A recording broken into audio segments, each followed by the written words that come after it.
Before I begin, a brief note on my voice. It might be a little bit scratchy today, which unfortunately is completely unavoidable. It has absolutely nothing to do with belting out Kylie Minogue songs all night. Any rumours to the contrary are pure slander. Moving on to today's video. Healthy options while ordering takeout. What I ate today, episode 8. Behold, the artful elegance of denial. Amberlynn Reid, mouth agape, eyes locked on the camera, dismantling a burger like it personally offended her. I don't even know why she's continuing these What I Ate Todays. I don't even think I believe what she says. These videos have turned into something far more insulting than simple fiction. It's just performance art. A deeply unserious, low-effort delusion parade in which Amberlynn Reid painstakingly curates a fantasy of moderation and restraint while orbiting 600 pounds like a planet too lazy to rotate. She shows us her sad little meals, always plated like a prisoner's final request, light, dainty, suspiciously low in calories, and then we're told that that was it, as if the crumpled Uber Eats bag in the corner are figments of our imagination. As if the sodium bloating is just water weight and lies. She is curating a narrative now, not a diet. Every carrot stick is a prop. Every whisper of chicken is an Oscar-worthy performance. But the truth is in the gaps, the cuts, the I forgot to film this excuses, the off-camera binges we'll never see but always feel, like a ghost with crumbs on its breath. And straight away I'm angry. The ceremonial garb, the black lace, equal parts funeral chic and Hot Topic clearance bin. It's like she couldn't decide between mourning a loss or celebrating a seance. It is a crime against fabrics.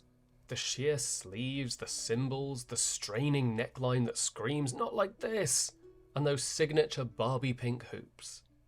And yet she stands before us, proud, unbothered and deluded, styling herself as the voice of dietary reason while dressing like the haunted mannequin in a charity shop window. She opens right away with a disclaimer. Nothing I eat is going to be perfect. Translation? Brace yourselves, peasants, the delusion buffet is open. And then we are led, willingly or not, into a monologue of such staggering self-importance it should be studied by narcissists for centuries. She's not feeling like a full-fledged meal, she says, and then proceeds to make something like she's starring in a Hallmark special titled Wine Mom, The Spiral. Triscuits, wheat thins, wee brie cheeses, and then she shows us the perfect bite. The salami, the smearing, the reverence. She speaks about this the way others describe falling in love. Then we pivot to the chef salad saga, a tale of courage and restraint, starring tiny minced ham, an unwanted abundance of cheese, and the noblest of condiments, her favourite ranch dressing. Not too much, of course, just enough to drown the hypocrisy. She assures us with breathless humility that she did not finish the fries. She could have, but she chose not to. A heroic moment, she implies. A battle against the seductive golden demon of deep-fried potatoes, and she emerged victorious. What we're witnessing is not healing, it's theatre. It's a woman so entangled in the narrative of her eating disorder that she cannot even speak about fries without giving them character development. No one speaks this lovingly, this intimately about food, unless it's their one true religion. The reason she resists was because she didn't want to feel lethargic. Not because she was full, not because it was too much, but because she had a premonition of sluggishness. A psychic vision of bloated doom. How noble. How insulting to our intelligence. Next up is BJ's Restaurant, a grilled chicken sandwich, and it's all delivered with the gravitas of another last meal. I'm usually creeped out by grilled chicken, she says. Are you though?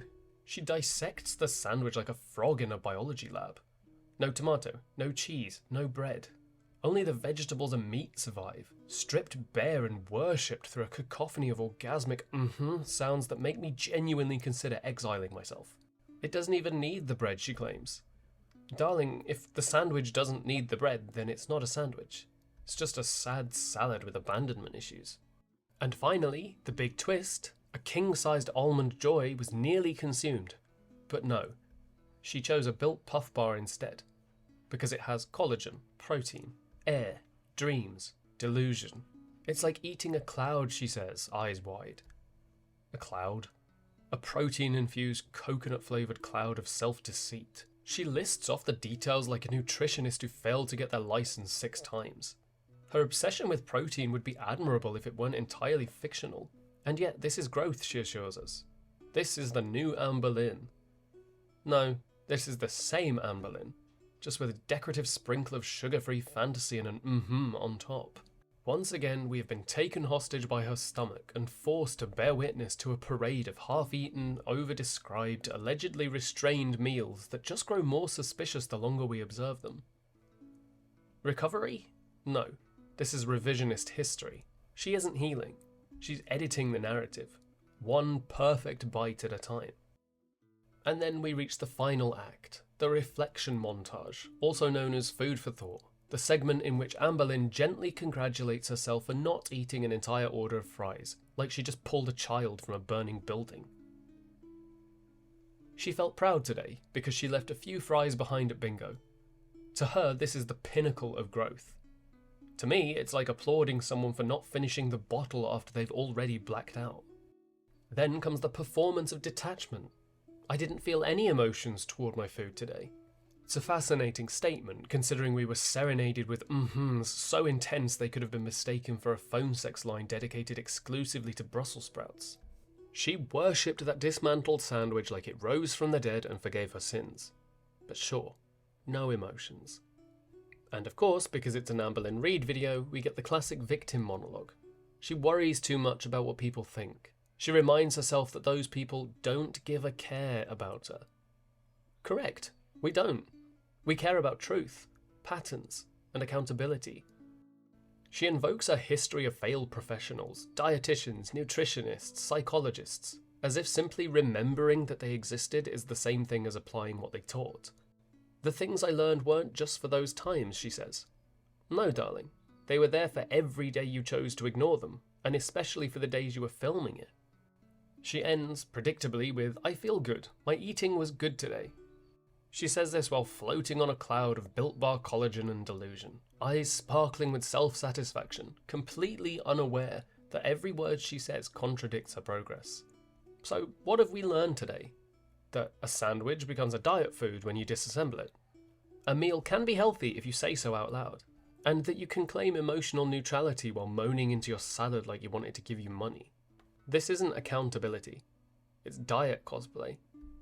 But carry on, Amberlynn. Keep documenting, keep confessing. We're not fooled.